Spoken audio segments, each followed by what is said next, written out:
Hello guys, welcome to my channel Aarti Bhardwaj blogger. कैसे हैं आप लोग? आई होप आप लोग बहुत अच्छे होंगे। और आज है नवरात्रि का पहला दिन, तो नवरात्रि की आप सभी को ढेर सारी शुभकामनाएं। और क्या बोलूँ, अभी कुछ डेकोरेशन नहीं हुआ है, कुछ भी नहीं, स्टार्ट भी नहीं किया, सोचा भी नहीं कि कैसा करना है। फिर भी थोड़ा बहुत तो करेंगे ही, जैसा तैसा डेकोरेशन। तो मैं आप लोगों के साथ शेयर करती हूँ कि मैंने इस बार किस टाइप से डेकोरेशन कर रही हूँ। वो जो दिमाग में आता रहेगा ना, वो सडनली होता रहेगा, ऐसा नहीं है पहले से कुछ भी नहीं सोचा है। पहले से मैंने तब सोचा था जब मैंने एक बार पहाड़ का डेकोरेशन किया था, तब मैंने सोचा था कि हाँ भाई मुझे ऐसा डेकोरेशन करना है। उसके बाद से तो ऐसे ही होता रहता है, बस जैसे भी होता है। तो मैं दिखाती हूँ, शेयर करती हूँ आप लोगों के साथ। और चलिए डेकोरेशन करते हैं। तो यहाँ पर मॉर्निंग में सबसे पहले हम डेकोरेशन के लिए आ गए थे, तो भाई मेरा हेल्प कर रहा था। और मैं यहाँ पर सुई धागे से बिल्कुल थोड़ा कच्चा सिलाई मार देती हूँ, ताकि ये हवा वगैरह, क्योंकि हमारे इधर के साइड पे विंडो है, तो विंडो से हवा वगैरह आएगी तो दिक्कत हो जाएगा। तो मैं सुई धागे से उसमें कच्चा टाका लगा देती हूँ। फिर फ्लावर्स में भी मैंने ऐसे ही सिक्योर कर दिया उसको, सुई धागे से टाके लगाने के बाद।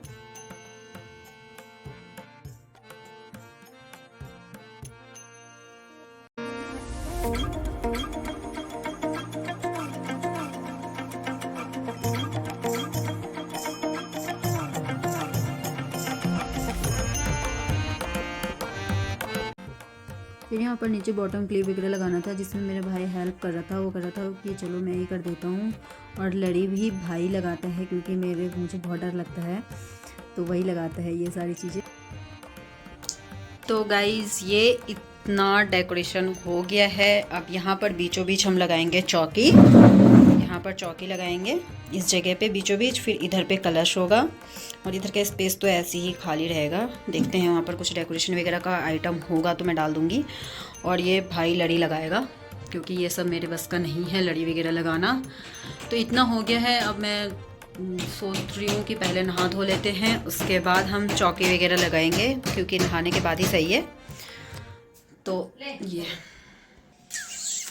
तो नहा के तब लगाएंगे हम चौकी। तो इतना तो कर दिया, यही बहुत बड़ी बहुत ज़्यादा लगता है मुझे, क्योंकि ये फ्रंट का डेकोरेशन हो जाए ना, उसके बाद शांति रहती है कि हाँ चलो ठीक है, जैसा हुआ हो गया। अब इसके बाद जो बाकी का काम है वो तो नहाने के बाद करती हूँ। तो चलिए गाइज, मिलते हैं चौकी सजाने के टाइम पे। कैसे मैं चौकी सजा रही हूँ, क्या कर रही हूँ, सब पता चलेगा आपको। तो आप लोग ब्लॉग में बने रहिए। नहाने धोने के बाद सबसे पहले मैं आई मंदिर में। मंदिर में मैंने चौकी वगैरह सजाया। माता रानी का चौकी का क्लिप में शूट नहीं कर पाई। फिर माता रानी को स्नान कराया। माता रानी को स्नान सिंपल गंगा जल से स्नान कराया, पंचामृत से नहीं करवाया है।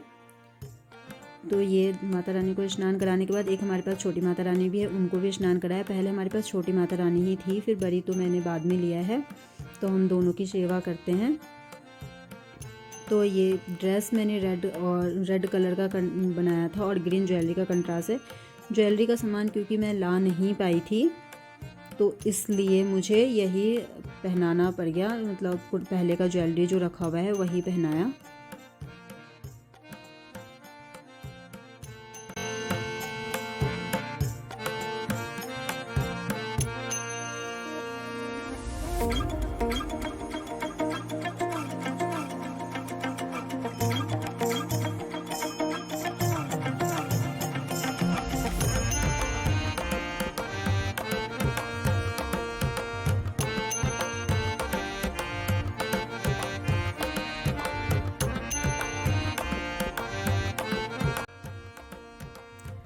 तो यहाँ पर पूरा ज्वेलरी पहना दिया है। कान के मैं डबल साइडेड टेप से चिपकाती हूँ, गोंद नहीं लिया है मैंने। डबल साइडेड टेप से ही अच्छे से फिक्स हो जाता है। फिर उसके बाद इनके हेयर भी मैंने खुद से बनाए हैं। मैं आप लोगों के साथ ज़रूर शेयर करूँगी मैं कभी कि मैंने हेयर कैसे बनाया और कैसे बनता है। तो ये है फाइनल लुक मेरी माता रानी का। तो कैसी लग रही है मेरी माता रानी, आप लोग ज़रूर बताना। तो इनको चौके पे मैंने बिठा दिया, स्थापित कर दिया। उसके बाद बाकी पूजा वगैरह करेंगे। उससे पहले मैंने ये अष्टदल बनाना था, तो अष्टदल बनाया। अष्टदल के लिए ये मैंने चावल को कलर किया हुआ है फूड कलर से ही।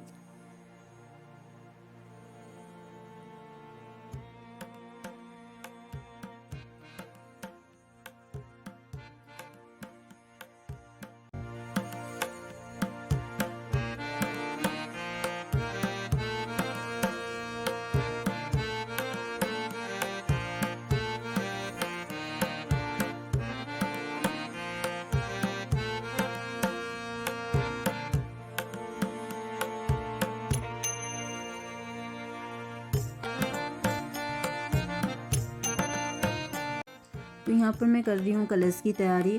तो सबसे पहले मैं मिट्टी के पात्र में स्वास्तिक बना रही हूँ। स्वास्तिक बनाने के बाद हम उसमें कलश में जो भी चीज़ें डालते हैं वो सारी चीज़ें डालेंगे। एक हल्दी का गांठ, पान का पत्ता, दूबड़ा, फिर उसके बाद लौंग, इलायची, ये सारी चीज़ें, और सुपारी मोस्ट इम्पॉर्टेंट है। लौंग इलायची भी इंपॉर्टेंट है। तो ये सारी चीज़ें डालने के बाद फिर मैंने ये मिट्टी के पात्र में थोड़ी सी मिट्टी डाली। फिर उसके बाद उसमें जौ डालने के बाद मैंने कलश डाला। कलश के चारों तरफ फिर से मैंने मिट्टी डाली, क्योंकि कलश को थोड़ा सा दबाना ज़रूरी होता है ताकि ये हिले ना। और फिर उसके बाद जौ बो दिया मैंने चारों तरफ से अच्छे से। फिर उसके बाद मैंने इसको अष्टदल के ऊपर इनको स्थापित किया। फिर इसमें हम जल भरेंगे खूब अच्छे से, बिल्कुल ऊपर तक, कंठ तक जल भरेंगे। तो यहाँ पर जल भरने के बाद मैंने ये चारों तरफ कलावा को लगाया, मिट्टी के पात्र के चारों तरफ। फिर उसके बाद कलश में भी कलावा को 5-7 ऐसे राउंड करके लगाना है। फिर उसके बाद जौ के ऊपर पूरा पानी डाला, कलश बिठा दिया था। कलश बिठाने के टाइम पे मैंने सूट नहीं किया, क्योंकि वो उस टाइम पे पूजा कर रही थी मैं, तो फिर उस टाइम पे सूट नहीं हो पा रहा था। तो ये सारे करने के बाद फिर उसके बाद गणपति जी को जनेऊ वगैरह लगाया, सबको टिक्का भी लगाया, जनेऊ लगाया, पुष्प अर्पित किया।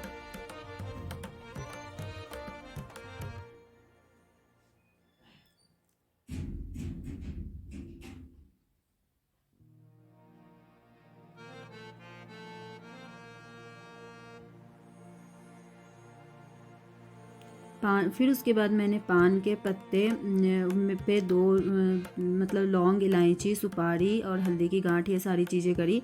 एक पान के पत्ते मैंने गणपति जी के पास डाला, एक पान के पत्ते मैंने माता रानी के पास डाला है। फिर उसके बाद जो भी फल फ्रूट थे, पंचमेवा था, ये सारी चीज़ों का भोग लगा दिया। फिर उसके बाद बारी आई अखंड जोत जलाने की। तो फिर अखंड जोत जलाया, एक माता रानी के आगे और एक कलश के आगे। हमारे घर में 2 ही अखंड जोत जलता है, तो अखंड जोत जला दिया। अब 9 दिनों तक ये जलता। तो ये देखिए पूरा डेकोरेशन हो गया है, कलश बिठा दिया, पूजा हो गई है मेरी। पाठ मैं शाम को करूँगी, क्योंकि सुबह बहुत लेट हो गए थे। और ये देख सकते हैं, बैक से दिखाती हूँ मैं। तो ये सजा है हमारी माता का दरबार।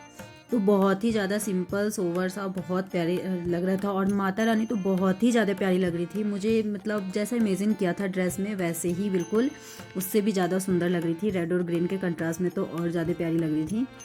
तो ये देख सकते हैं, इनका मुखमंडल बहुत सुंदर लग रही थी, बहुत ज़्यादा।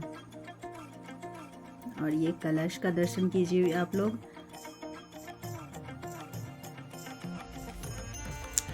पूजा वगैरह करने के बाद अब हम पी रहे हैं चाय के मजे ले रहे हैं, चाय, गरम चाय। तो गाइस, कैसी लगी आपको ये वीडियो? अगर आपको ये वीडियो अच्छी लगी तो प्लीज़ मेरे वीडियो को लाइक करना, और अगर आप मेरे चैनल पे पहली बार आए तो प्लीज़ मेरे चैनल को सब्सक्राइब कर देना, और सब्सक्राइब के साथ बेल आइकन को भी प्रेस करना, जिससे मेरी आने वाली हर एक वीडियो का नोटिफिकेशन आप तक सबसे पहले पहुँचे। फिर मिलते हैं एक न्यू वीडियो के साथ, तब तक के लिए bye bye, thank you for watching.